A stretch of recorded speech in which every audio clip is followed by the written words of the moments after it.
Hi, this is the Level 4 lesson for Unit 11, Lesson C, and this is the conversation lesson. First, we'll listen to their conversation, and you'll follow in your book. Page 112. Lesson C. As I was saying, 1. Conversation strategy. Referring back in the conversation.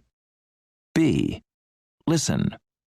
What other changes in the workplace do Adam, Celia, and Greg talk about? As I was saying, companies are definitely more family friendly these days. And like I said, there's more paternity leave, flexible hours, childcare centers, and so on. Yeah, there are definitely more benefits and incentives for working parents. I think companies need to attract and keep good employees. Right. And going back to what you were saying about benefits, a lot more people are being encouraged to telecommute instead of working at the office. I think companies do it in order to save on costs.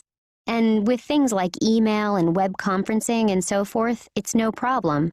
I'm sure they get increased productivity too. Fewer interruptions, fewer meetings, etc. You mentioned earlier, Celia, about saving on costs. There seems to be a trend, too, toward offering internships to young people. Right. I mean, it's a great way to get experience and contacts and so forth. Yeah, but basically it's just unpaid work. And the first conversation strategy that this lesson introduces is referring back to things that people said earlier. So for this first practice, you will listen and write the words or phrases to complete the rest of their conversation. Page 112. 1. Conversation strategy. Referring back in the conversation. D. Listen to more of the conversation. Write the expressions you hear. Then discuss the ideas with a partner. Do you agree with any of them? I mean, like you said, Celia, companies want to save on costs. But as I said, it's good experience, and internships can lead to full-time jobs. True. And companies can see if someone is a good fit before they hire them. As you were saying earlier, Celia, they need good employees. It's like I was saying, people want good benefits. Right, and going back to what you were saying, Greg, telecommuting is a kind of benefit.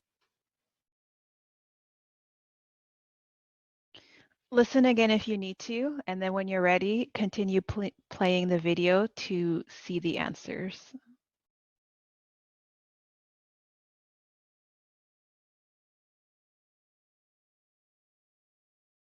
These are the phrases that each speaker said. And then the next point to practice with this conversation is using expressions to say that there are more ideas to your argument or what you're trying to say. So you can look here at this box and see which are more common and which are not used that much in conversation. And then for this practice, you'll do two parts. First, you will choose the word from the box to complete the sentence. And then you will add one of these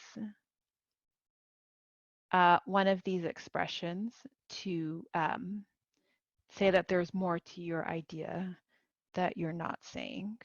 And when you're done, play the video to check the answers.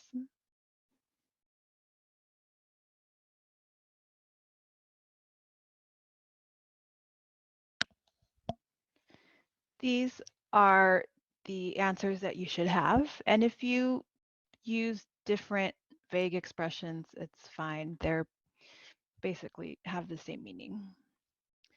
The next activity is listening. So there are two parts. First, you will number these sentences from 1 to 4 to match the conversation. One sentence is extra, so it won't have a number. So first, let's listen. Page 113. 3. Listening and strategies. Trends in the workplace. B and C. Listen to extracts from 4 conversations. 1. I mean, every company should offer it, really. It just makes it easier to organize your own life, especially if you have a family and you have to get your kids to school and so on. Oh, I agree. There's nothing worse than a 9-to-5 day. Like for me, it means I can do errands in the morning before work, instead of taking time off or having to rush and do them on my lunch break. Right. Actually, the program is being extended at our company so that you can go into work anytime between 6 a.m. and 9 p.m. I mean, you have to be at work between 10 and 2. They're saying the biggest advantage is that it helps keep employees. Well, that's good.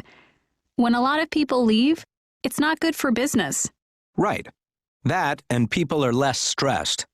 I guess because they can manage their personal lives better. Like you said, you can go to appointments and do errands, etc. I guess the disadvantage, though, is you don't always know when someone will be at their desk. 2. I mean, yes, it's nice if you don't have to go in every day, obviously. And I know some people say they get a lot more done. And I guess a lot of people can do it with email and so on. But the problem is, it's easy to get distracted. See, I'm just not that organized and disciplined, so I would look around and see what chores I should do. Like, I'd want to do my laundry, empty the dishwasher, etc. Yeah, well, there is that. I guess it's easy to do things like that instead of concentrating on work. But still, a lot of employees are being allowed to do it. Some employers positively encourage them to do it because they know people are more productive that way. Right. Apparently, a lot of people are being hired from other cities. It's not always easy to find the right people with the right skills in our small city, especially for IT staff. So that's why they let people telecommute.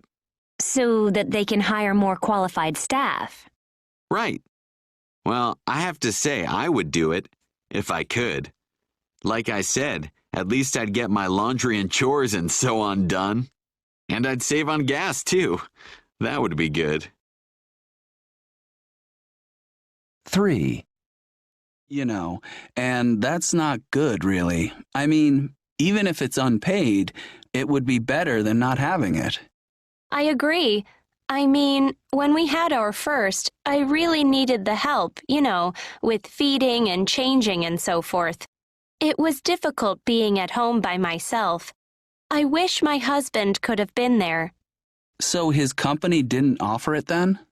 No, and I could only take a few weeks off. It wasn't long enough. I mean, I'm sure it's better for the company, too. Employees who get leave like that are happier and less stressed. I bet. I suppose the disadvantage is, I imagine, men might think that their bosses won't see them as serious about their work, as a result of taking time off like that. And it might harm their chances of promotion, etc. True, but it's more important to spend that time with your family, don't you think? 4. Yeah, it definitely has its advantages, though mostly for the company, I think. I mean, from their point of view, they save a lot of money, apparently, by not having a workspace and a desk and so on for everyone. Yeah, that would be a little weird for me. I mean, what would you do with all your stuff, like your family photos and your coffee mug and things like that? Well, I guess they have lockers to store all your personal things, but it would be a pain, calling to reserve a desk for the day. I mean, it's probably okay for salespeople if they're hardly ever in the office, but... Oh, I'd hate it. They tried hot desking back in the 80s, and I heard a lot of people didn't like it. They said employees didn't feel connected to the team, so they never got the chance to get to know each other and build relationships at work and so on and so forth. So even though it didn't work then, it's being tried again now.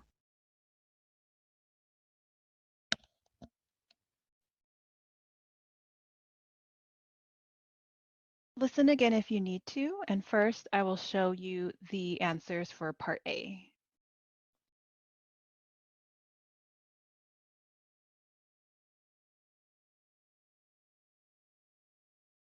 The next part of the listening is to write one advantage and one disadvantage that each conversation mentions about the trend.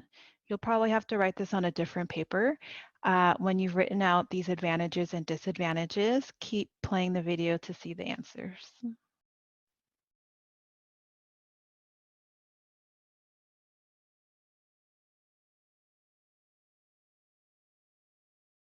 These are the advantages and disadvantages for the first two topics, flexible working hours and telecommuting.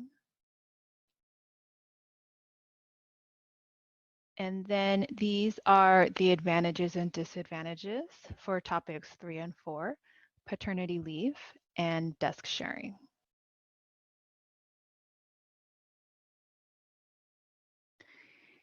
And that's it for this lesson. You can think on your own about other advantages or disadvantages to these trends. And that's it for this lesson. Have a good day, and I'll see you soon. Bye-bye.